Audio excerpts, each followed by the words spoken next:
এবছরে 25 ডিসেম্বরটা কাটালাম একটু অন্যভাবে। দুপুরবেলা নেমন্তন্ন ছিল বাপের বাড়িতে। কিসের নেমন্তন্ন জানো? নভেম্বর মাসে তো গেছে দুজনের জন্মদিন, সেই জন্মদিনের খাওয়া দাওয়ার নেমন্তন্ন ছিল। আর সেখান থেকে ভাবলাম ফেরার পথে চলে যাই বাগুইআটি বইমেলাতে, যেটা কিন্তু অলরেডি শুরু হয়ে গেছে 24শে ডিসেম্বর থেকে। এই 24শে ডিসেম্বর থেকে টানা বেশ কদিন এখন চলবে বাগুইআটি বইমেলা। অনেক রকমের স্টল দিয়ে কিন্তু সাজানো হয়েছে এই বইমেলাতে প্রচুর কালেকশন রয়েছে। মানে মেইন আমাদের কলকাতা বুক ফেয়ারের যে একটা শর্ট ভার্সন কিন্তু বলা যেতে পারে। বেশ ভালো ভালো প্রকাশনী সংস্থা কিন্তু এখানে তাদের স্টল দিয়েছে, রয়েছে প্রচুর প্রোগ্রাম। আমরা যখন গেছিলাম তখন কিন্তু চলছিল একটা শ্রুতি নাটক, বেশ ইন্টারেস্টিং লাগছিল। বেশ মানে ফ্যামিলি ড্রামা নিয়ে কিন্তু এই শ্রুতি নাটকটা ছিল, যদিও আমার পুরোটা শোনা হয়নি কারণ আমি একটু ব্যস্ত হয়ে গেছিলাম এই ভিডিও করতে আর সাথে বইমেলার কালেকশন দেখতে।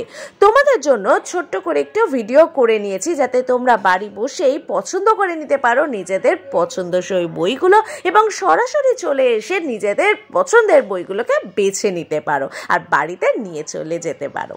এখানে যেমন বিভিন্ন রকমের রচনা সমগ্র ছিল, তার মধ্যে আমার কিন্তু বেশ অ্যাট্রাকটিভ লাগলো এই বইটা, মানে দাদাগিরি আনলিমিটেডেরও বই। মানে যত রকমের কুইজ দেওয়া হয় সেগুলো কিন্তু দেয়া ছিল এই বইটাতে। আর একজন কিন্তু হাতে তুলে নিয়েছিল ঠাকুরমার ঝুলির বইটা, বেশ নস্টালজিক হয়ে পড়েছিল। বইমেলায় এসে সেই ছোট্টবেলাকার বইগুলো একবার হাতে নিলে কিন্তু বেশ একটা নস্টালজিক ফিলিং হয়। আশেপাশের স্টলগুলোকে কিন্তু করার চেষ্টা করছিলাম। ভিড় দেখছিলাম যে ছুটির দিনেও কিন্তু মানুষ চলে এসছে একটুখানি ঘুরে আসার জন্য আর একটুখানি দেখে নেওয়ার জন্য যে নতুন নতুন কি বই এসছে, কি কালেকশনস নেওয়া যায় আর নিজের পার্সোনাল কালেকশনসগুলোকে বাড়িয়ে নেওয়ার জন্য। কাকা বাবুর অ্যাডভেঞ্চার ছিল ঠাকুরমার ঝুলি, তার সাথে সাথে কিন্তু আরও অনেক কালেকশন, গোপাল ভাঁড়ের কালেকশন, ছোটদের অনেক গল্প, ছোটদের অমনিবাস ছিল। তার সাথে সাথে পেয়ে গেছিলাম কিন্তু ছোট ছোট এমন স্টল যেখানে কিন্তু ছিল প্রচুর জুয়েলারি কালেকশন। দেখো বেশ ইন্টারেস্টিং, বেশ ইনোভেটিভ, বেশ গর্জাস কালেকশন ছিল। এখানে এই স্টলটাতে আবার ছিল বেশ উডেন ওয়ার্ক করা বিভিন্ন রকমের শোপিস। ইভেন এই যে কিরিংগুলো ছিল এখানে কিন্তু ওখানে বললে ওনারা নেম প্রিন্টও করে দিচ্ছিলেন। এই স্টলের এই যে ইয়াররিংসগুলো দেখছো আমার ভীষণ ভীষণ ভীষণ ভালো লাগছে। প্রথমে দিদি কিন্তু ভিডিও করতে দিচ্ছিল না, কিন্তু তারপরে যখন শুনলো যে আমি ব্লগ করি তখন কিন্তু উনি ইজিলি পারমিশন দিয়ে দিয়েছিলেন। খুব সুন্দর কালেকশন, ইউ মাস্ট ভিজিট।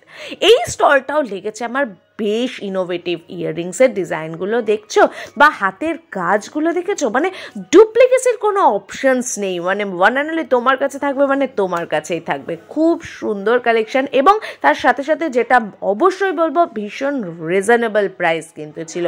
এখানেও ছিল ঘর সাজানোর বিভিন্ন রকমের জিনিসপত্র, কাজগুলো খুব সুন্দর ছিল। দেখো ওয়াল হ্যাঙ্গিংটা কি সুন্দর, মানে আমার খুব ভালো লাগছিল যে বইমেলা মানে শুধু বই আর কিছু নেই সেরকম কিন্তু নয়। লোকেশনটা একবার ঝট করে বলে দিই, জোড়া মন্দির থেকে টুয়ার্ডস বাগুইআটি যাওয়ার পথে লেফট হ্যান্ড সাইডে কিন্তু তোমরা পেয়ে যাবে এই বাগুইআটি বইমেলা। আর এইটার আরও ভালো করে লোকেশন যদি বলি, এই বাগুইআটি বইমেলার একদম নিয়ারেস্ট লোকেশন হচ্ছে বাগুইআটি ক্যালকাটা পাবলিক স্কুল, যার পাশেই কিন্তু হচ্ছে এই বাগুইআটি বইমেলা। বইয়ের সম্ভার যেমন ছিল এই মেলাতে, এই মেলার বাইরেও কিন্তু ছিল প্রচুর স্টল, মানে ছিল না বলি রয়েছে, জাস্ট এখন কারেন্ট চলছেই যেহেতু। তো এখানে ছিল এই স্টলটাতে রয়েছে কিন্তু প্রচুর জুয়েলারির কালেকশন, কানের দুলের ভ্যারিয়েশনস রয়েছে, হারের কালেকশনস রয়েছে। নেক্সট এবার আমরা ভিজিট করেছিলাম তন্দুরি টি শপেতে। এই তন্দুরি টি শপেতে কি ইনোভেটিভ ওয়েতে বানানো হচ্ছিল এই চা, যদিও আমরা পার্সোনালি কিন্তু চা খাই না, বাট ওখানে যারা খাচ্ছিলেন তাদের ফিডব্যাক নিয়ে দেখেছি ভীষণ ভীষণ ভীষণ ভালো বানাচ্ছিল চাটা এই দাদা, ভীষণ ভালো বিক্রি হচ্ছিল এই তন্দুরি টি শপেতে। বেশ মশলা টশলা দিয়ে দেখো, মানে যে যেরকম চাইবে, এখানে কাজু কিশমিশ রয়েছে, হার্শের সিরাপ রয়েছে, যে যেরকম চাইবে সেইভাবেই কিন্তু উনি সার্ভ করে দিচ্ছেন এই তন্দুরি টি। এই তন্দুরি টির এখানে নাম হচ্ছে তন্দুরি টি শপ, এখানে শিরূপ সরকার। নেক্সট আমরা চলে গেছিলাম দার্জিলিং মোমো। যারা একটু ভাবে ঘুরতে ফিরতে একটু মোমো লাভার রয়েছে, শীতে দার্জিলিংয়ের ছোঁয়া এখানেই যদি পেতে চাও তাহলে তোমরা কিন্তু ঘুরতেই পারো এই দার্জিলিং মোমো স্টলেতে। মেলায় আসবো ঘুগনি খাবো না তা তো হয় না। সো এইবার কিন্তু ভিজিট করে নিয়েছিলাম ঘুগনি স্টলে। দেখো কত কিছু দিয়ে বানানো ছিল, উপর থেকে আবার একটু ঝুড়ি বাজার ছড়িয়ে দিয়েছে। ও একদম ভোর সন্ধেবেলা গেছি, ঘুগনি উপচে পড়ছে কড়াইতে। বাচ্চাদের জন্য রয়েছে কিন্তু এই ট্র্যাম্পোলিন, এখানে কিন্তু বাচ্চারা বেশ এনজয় করছিল। তোমরা কিন্তু তোমাদের বাড়ির কচি কাচাদের নিয়ে চলে যেতে পারো।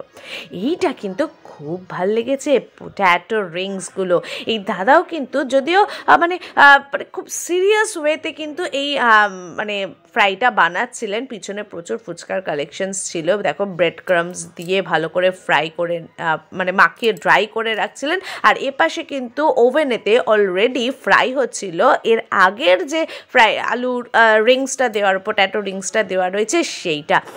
বেশ ভালোভাবে কিন্তু ফ্রাই হচ্ছিল, মানে কোনো জায়গা যেন কাঁচা না থাকে। এটা কিন্তু অবশ্যই তোমরা ট্রাই করো, অবশ্যই ভীষণ মেলায় গেলে এখন কিন্তু। আচ্ছা, এটা দোকানের নামটা বলে দিই, মা মনসা সোডা শপ, যদিও দোকানের নাম, বাট তোমরা কিন্তু এখানে সোডার সাথে সাথে পেয়ে যেতে পারো এই পোট্যাটো রিংসগুলো। বেশ রিজনেবল প্রাইসে কিন্তু এটা বিক্রি হচ্ছিল, বেশ ক্রিস্প কিন্তু এই টেক্সচারটা, এটা কিন্তু খুব ভালোভাবে সার্ভ করলেন দাদা। তোমাকে দেখাচ্ছি আমি সার্ভিং প্রসিডিওরটা।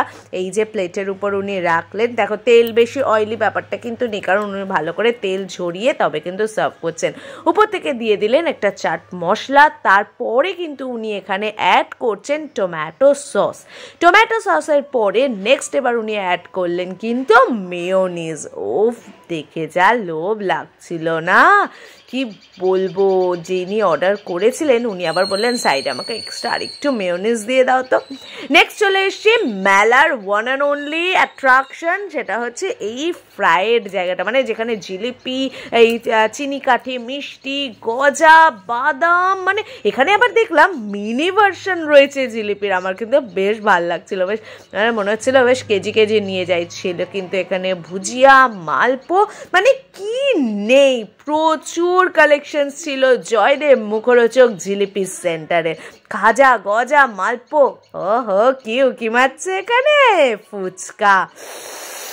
উফ, আমি তো ভিডিও করতে করতেই অর্ডার করে দিয়েছি দাদা। আমি কিন্তু এবার লাইনে রয়েছি, জমিয়ে খেয়েছি ফুচকা। মেলায় আসবো ফুচকা খাবো না তা কখনো হয়? ঘর সাজানোর জন্য তোমরা কিন্তু নিয়ে নিতে পারো এই ফটো ফ্রেমগুলো। ছবিগুলো দুর্ধর্ষ, মানে যেই ফ্রেমটা দেখছি সেটাই নিতে ইচ্ছে করছে। তো দেখো কি কিউট না, এদিকে বুদ্ধ যেমন কিউট, ওদিকে রাধাকৃষ্ণ, মানে ছোট্ট ছোট্ট রাধাকৃষ্ণ মুখ, কি সুন্দর। নেক্সট চলে এসছি লোকনাথ আচার সেন্টারটাতে। কি ভেরিয়েশন নেই, কি নেই, কত রকমের পাঁপড়, কত রকমের হজমি, মুখরোচক, কত কিছু, কত ভ্যারিয়েবল আচার, মানে যেটা চাইবে সেটাই কিন্তু পেয়ে যাবে। এবং মাস্ট সে সেগুলো প্রত্যেকটাই কিন্তু একদম ফ্রেশ, কোনো রকম ওই অনেকে ভাবে না যে অনেক দিনের আচার ছাতা পড়ে গেছে, নোংরা হয়ে গেছে, সেসব কিন্তু একদম এরকমই। আরো মেলার আপডেট নিয়ে আসবো আবার ফিরে তোমাদের সাথে। Till then stay tuned with সানদিসাস innovation to subscribe our channel. Tata.